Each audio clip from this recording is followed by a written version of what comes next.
has perdido el dinero de un proyecto, has perdido el tiempo, pues un año X, lo que has tardado en desarrollar, y aparte es...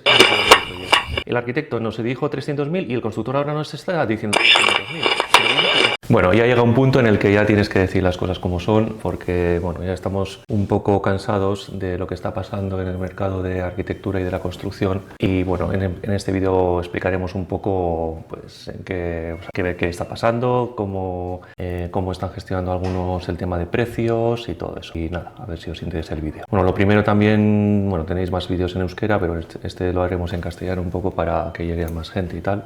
Lo primero que vamos a explicar es, bueno, cuando la gente llega a un estudio de arquitectura, pues lo primero que se suele comentar es el caserío o la casa o tal que quiere reformar, y bueno, pues se explica un poco el espacio, las alturas, la ubicación y un montón de aspectos, ¿no? Y luego está otro aspecto que se evita un poco normalmente, que es el tema de precios, o sea, es decir, cuánto cuesta la reforma o la construcción del edificio. Entonces, en nuestro estudio, la filosofía que tenemos es un poco analizar el tema de precios, o sea, ver la viabilidad y luego empezar a desarrollar el proyecto. Entonces, lo que estamos viendo es que muchos estudios de arquitectura, cuando llega un cliente, en vez de hacer hincapié primero en la viabilidad del proyecto, que nosotros creemos que es lo más importante, lo que hacen es darle más importancia a otros aspectos que hemos comentado antes, o sea, pues todo este tema de los temas más interesantes en cuanto a espacialidad, proyecto, etc. Entonces, no nos parece ético, no nos parece profesional, que un proyecto, por ejemplo, que no tenga viabilidad económica por diferentes motivos, en ese proyecto hacer hincapié en otros aspectos y no en el económico. Entonces, todo este vídeo lo vamos a enfocar un poco a esa problemática que es el tema económico y el tema proyectual. Pero ¿qué es lo que pasa? Que claro, entre explicar el tema de precios o explicar el tema espacial, artístico y tal, siempre nos gusta a los arquitectos y a nosotros también pues el tema artístico, un poco el tema espacial, las composiciones, etcétera. Entonces es algo que a nosotros nos gusta, o sea, podéis ver nuestros vídeos explicando pues diferentes proyectos, etcétera, y es algo a lo que le damos muchísima importancia, o sea, cómo queda todo el edificio, la relación exterior-interior y todos esos aspectos. Lo cual no quiere decir que se le quite importancia al tema económico. Y todo esto viene porque últimamente nos han venido clientes y pues la primera pregunta, ¿no? Pues tenemos este caserío tal cual, queremos reformarlo. Entonces, bueno, nosotros lo primero que hacemos es pues tema viabilidad. Entonces preguntamos qué superficie tiene, qué presupuesto tienen, se divide, o sea, la superficie que tiene el caserío por el presupuesto que hay, entonces te sale el precio por metro cuadrado, que es algo sencillo, tampoco es algo, una idea ahí de alto nivel, o sea, es hacer una división. Entonces, en la división esa hay ciertos precios que en los caseríos es variable, eso lo entendemos, pero luego hay otros precios que son bastante constantes. Entonces, todos esos precios constantes, el que trabaja, el profesional, ya sabe cómo está el mercado y cómo va evolucionando y todo eso. Entonces, cuando un cliente pregunta qué precio por metro cuadrado es algo relativamente objetivo. Entonces, ahora iremos viendo cada casuística, ¿vale? Y bueno, antes de entrar en eso también, el tema de caseríos también, si queréis todos los pasos también tenemos otros, dejamos también, bueno, aquí podéis hacer un clic y tenéis todos los pasos a dar en una reforma de un caserío, la problemática, etcétera, que profundizamos hace unos meses. Entonces, el tema es, nos viene el cliente, entonces nosotros sabemos que, por ejemplo, la casuística más habitual en los caseríos, nos guste más o nos guste menos, es que los muros de piedra perimetrales suelen estar bastante bien, pero en general, pues igual el 90% están bastante bien. Pero en cuanto a la estructura de madera interior, normalmente en un 90%, si el caserío está muy deteriorado, pues está bastante mal, pues porque ha entrado agua, se ha podrido las vigas principales o las secundarias, etc. Entonces, en un 90-80% normalmente hay que vaciar la estructura interior para reformarlo, para sanearlo, para evitar humedades, etcétera. Esa es la realidad. ¿Qué se puede hacer? Acopiar esas piezas que están en buen estado, separarlas, sanearlas y volverlas a reubicar y tal. Pero al final hay que, en general, o sea, a ver, estoy generalizando, hay caseríos que están bastante bien y cambiando un par de tabiques ya se puede ir a vivir o sin hacer nada. Pero estamos hablando de caseríos ya que requieren cierta complejidad en cuanto a reforma. Entonces, hay que vaciar en general el caserío, hay que hacer una excavación abajo para sanear la solera, hay que limpiar todas las fachadas y luego, una vez hecho, hay que reconstruir las paredes paredes si alguna se ha caído o no, o sea, bueno, hay que en general, pero manteniendo los muros perimetrales. ¿Qué pasa? Que al final vacías todo y el siguiente paso, ¿qué es?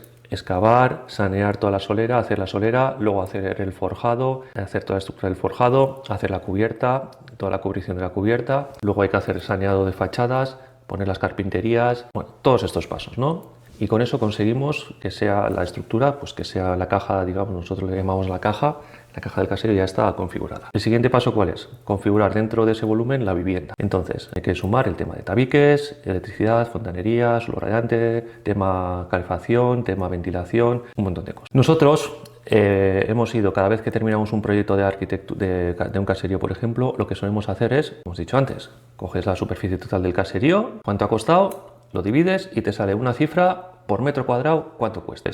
El precio ese, ahora mismo, o sea, enero del 2026, estamos hablando de unos 1.500, 1.600 euros el metro cuadrado aproximadamente, ¿vale? Más el 10% de IVA. A lo que voy es, el caserío tiene, por ejemplo, 300 metros cuadrados, esos 300 metros cuadrados construidos, tienes que multiplicar 300, si habilitas 300 metros de vivienda, que luego hay diferentes métodos para hacer menos superficie de vivienda o igual quitar algunos forjados y tal, reducir los costes. Hay diferentes métodos que eso sería más específico y habría que hablar con nosotros o con otros técnicos para poder bajar ese precio, pero así tipo estándar serían 300 metros cuadrados por 1.500.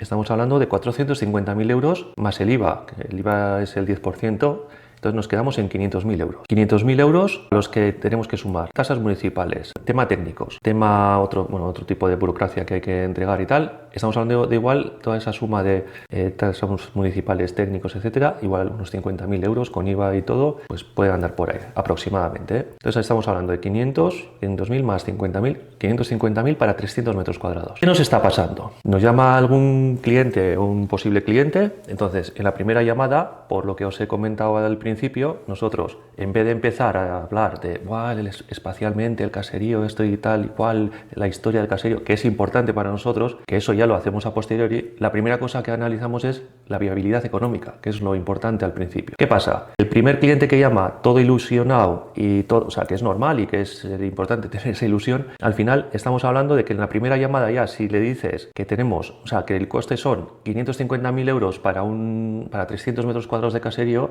el cliente se asusta. Pero claro, ¿qué es mejor? ¿No decir eso y omitirlo hasta el final o decirlo al principio? Pues nuestra filosofía es decirlo al principio. ¿Qué pasa? Que hay algunos clientes que nos ha pasado últimamente que es imposible que cueste 550.000 euros por 300 metros cuadrados. Y nosotros tenemos todas las tablas con esos precios. O sea, todas las tablas, o sea, todos los precios, os quiero decir que las empresas, hombre, si lo hace una empresa constructora, si lo haces tú, pues eso ya son otros precios, pero haciéndolo una empresa constructora, pidiendo diferentes precios, al final estamos en una horquilla de un 10% de variables. Entonces, todas esas empresas, según la media que tenemos nosotros, estamos hablando de esos 1.500 euros el metro cuadrado. ¿El tema cuál es? Que nos llama el cliente, le decimos esa cifra y hay clientes que nos creen y bien, o sea, creer o no, o sea, es lo que hay. Entonces, pero hay otros que nos dicen que ha habido otros estudios de arquitectura que les han dicho que el costo es, o sea, lo que nosotros estamos valorando en 500.000 euros, igual les están diciendo que son 200.000 o 300.000 euros. Yo te digo, pero es imposible que lo hagas en 200 o 300.000 euros. Si me dices que lo que yo valoro 500.000, otro te dice 400, vale, 450, bueno, vale, o sea, pues puede haber esa horquilla, vale, pero 300.000, imposible. Entonces, ¿qué está pasando? Nos estamos dando cuenta de que hay muchos compañeros y compañeras que están diciendo esos precios, no sé, por ignorancia o para conseguir los proyectos. Entonces, quiero hacer pues un llamamiento tal que empecemos a decir los precios reales porque al final estamos creando unos proyectos que no son viables. Entonces, tú puedes desarrollar todo el proyecto y luego al final que no sea viable. Entonces, ¿qué está pasando? Tenemos dos tipos de clientes, los que realmente esa viabilidad la asumen y pues trabajamos en esa dirección, pero hay otros que no lo creen. ¿Y qué pasa? Que contratan al arquitecto, al técnico, le han dicho que en vez de 500.000 son 200 o 300.000 euros. En esa posibilidad, ¿qué pasa? Y nos ha pasado que nos han llamado a posteriori, contando toda la historia. ¿Qué pasa? Se hace el proyecto con esos precios, luego, una vez hecho, o sea, se contrata, se hace el proyecto, se desarrolla el proyecto sin hablar de precios o con ese precio orientativo de 300.000 euros, termina el proyecto, ya se ha cobrado el proyecto, se piden los presupuestos a los constructores y el constructor pues le pasa, en vez de 300.000, pues 500.000. Entonces, ¿qué ha pasado? ¿Qué pasa? Que el cliente le llama al arquitecto y le dice, ¿qué pasa? Que me dijiste 300.000 y ahora son 500.000. Bueno, es que sí, pues habrá habido una subida de precios y tal. Y yo no me creo que ese técnico que haya dicho 300.000 sin saber que son 500.000. A lo que voy es, si estáis ahora mismo desarrollando un proyecto, preguntar al técnico que si os ha dicho 300.000 o la valoración que hayáis hecho, preguntarle si tiene un proyecto con menos de un año que haya hecho con ese precio. Es decir, que coja un proyecto con menos de un año, una casuística similar, que diga el precio exacto que le ha costado todo, urbanización, calderas, estructura, todo, que lo divida por la superficie y a ver si realmente le sale esa cifra de 300.000 o 500.000. Y andar con cuidado porque, claro, al final lo que está pasando es que dicen esa cifra, cuando el constructor dice el presupuesto, entonces el arquitecto dice, vale, entonces ahora tengo que modificar el proyecto. Y además les cobra el proyecto de modificado. Es decir, has perdido el dinero de un proyecto, has perdido el tiempo, pues un año X, lo que has tardado en desarrollar y aparte no es viable el proyecto. Entonces, andar con cuidado con esto. A ver, todo eso tampoco es una crítica, pero joder, tampoco, o sea, es un poco para que nuestro sector sea un poco más disciplinado en ese sentido y para que los proyectos sean viables y para que haya para que vayan por un camino bastante más seguro de lo que está ocurriendo. Porque nos ha pasado luego, o sea, lo que os estaba comentando, que nos ha pasado que en esa casuística que haya pasado eso y que el cliente, o sea, un cliente de otro arquitecto nos llame para preguntar como una segunda opinión a ver qué está pasando. Es decir, el arquitecto nos dijo 300.000 y el constructor ahora nos está diciendo 500.000, creyendo que el constructor está inflando el precio. Pero es que lo que pasa es que el arquitecto te ha dicho un precio inferior al precio de mercado. Bueno, y en paralelo tenéis el link abajo si queréis suscribiros también a nuestro mailing y vamos enviando también diferentes mails explicando pues diferentes proyectos, cómo va el mercado y todo eso. De vez en cuando solemos enviar algún mail, entonces bueno, si queréis suscribiros, abajo tenéis el link.